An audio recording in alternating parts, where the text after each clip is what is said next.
Now, the first time I met Elizabeth, as she said, she was speaking at our church about child sex trafficking and this ministry of Real Talk, how it was designed to awaken the church about child abuse and how it's often covered up by shame and secrets.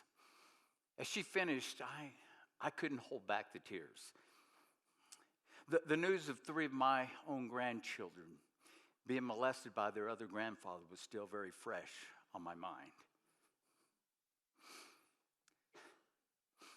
I realized they were not only just violated sexually, but they had been groomed to be used in the future. I questioned myself, how did this happen? Why doesn't this stop? What happens next? It took me back to my own childhood when I was living alone on the streets at age 12, and I was abused. And I remember my response was I was going to bury my pain. I vowed to never let my secret out. And then I became a father. And as a father, I was going to protect my children. And we did the best we could to protect against drugs and alcohol and gangs and these things that we know are so prevalent in our society. And we were a Christian family. I mean, we weren't just churchgoers. Our life evolved around Jesus Christ, around the Scripture. We thought we were pretty good parents. We thought we'd done a pretty good job as parenting. Then our world fell apart. You see, growing up as a kid on the streets, I had a heart for kids that were in trouble. Our early adult life for my wife and I, Janice, our ministry was with kids. We spent years in children's church and bus ministries and reaching out to kids. We had 2 kids of our own. And then a little later on in life, we adopted 2 other children.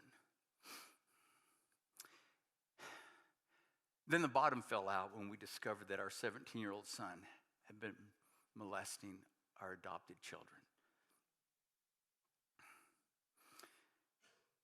He was sent to prison for almost 20 years.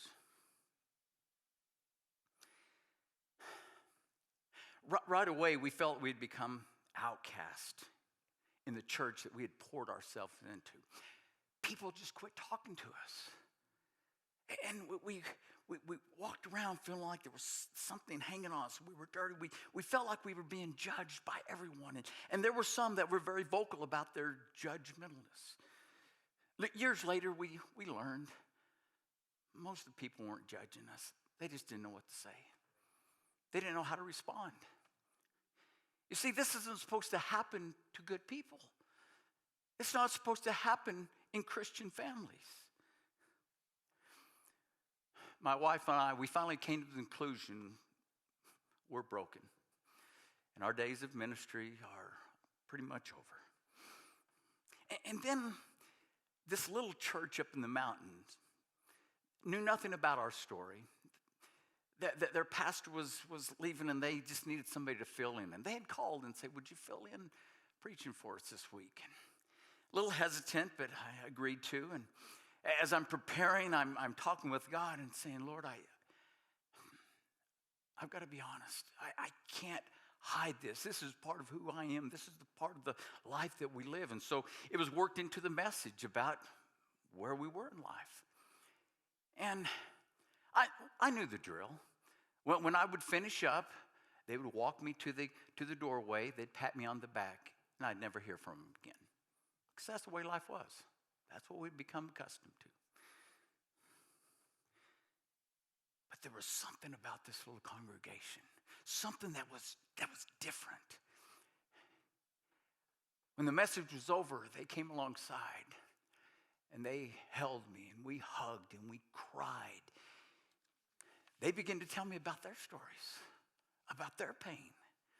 And in doing so, it showed it was not shameful to speak up and to be truthful. You see, the Real Talk program introduced us to a prevention and awareness game changer that has awakened the church. It's impacted our family and our marriage. It clued us in about online pornography, which, by the way, had taken over my son's life. And we had no clue. You see, we didn't have internet at our house because we were protected against this. We very much controlled what was seen on TV. Come to find out, he got his addiction at the public library. As a high school student, we thought he would just go in there to study and to do research for his high school work. All the while, that's where his addiction came in. See, they told us about porn, how it sets kids up to be both victims and predators. About this porn addiction that impacts kids as young as 8 years old. Their parents sitting in church, and many of them, their fathers addicted to porn, and nobody's talking about it. You see, Real Talk is much bigger than just sexual abuse and addictions. It's a tool that brings the entire church into freedom from past strongholds, from secrets, from generational patterns. Real Talk encourages people to be open, honest, and transparent, forsaking the secrets and not suffering in shame. Janice and I, we took the Real Talk training and curriculum that's designed to protect, equip, and empower the church. And we've been sharing it with our congregation. Our daughter and our grandkids, they're even taking part of this Cool Ant program, helping them to protect themselves and to stay safe. You see, I have seen Real Talk awaken the church, my church. Watch it as it changes families, liberates lives, and transforming generations. Because abuse can be passed along in families. You've heard my story. The abuse that just gone on and on. You see, in the cycle, we have to understand what is going on before it can be stopped. Real Talk gives us that understanding.